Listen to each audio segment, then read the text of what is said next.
سلام. مذاکرات بین الافغانی صلح یک شنبه آینده آغاز می شود.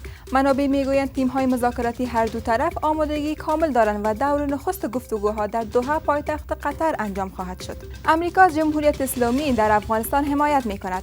راس ویلسون سرپرست سفارت ایالات متحده در کابل گفته است در مذاکرات بین الافغانی باید دستاوردهای 19 ساله حفظ شود. جنرال یاسین زیا لوی درسیز کشور می گوید خروج نیروهای آمریکایی بر عملیات نیروهای امنیتی افغان تاثیر نمی کند و گفته وی اکنون نیز عملیات بر ضد تروریستان از سوی نیروهای امنیتی افغان انجام می شود. صادرات افغانستان از طریق دهلیزهای هوایی در 7 ماه گذشته 29% افزایش یافته است. وزارت تجارت گفته صادرات افغانستان که از اثر کرونا با مشکلات روبرو شده بود اکنون به حالت عادی برگشته است.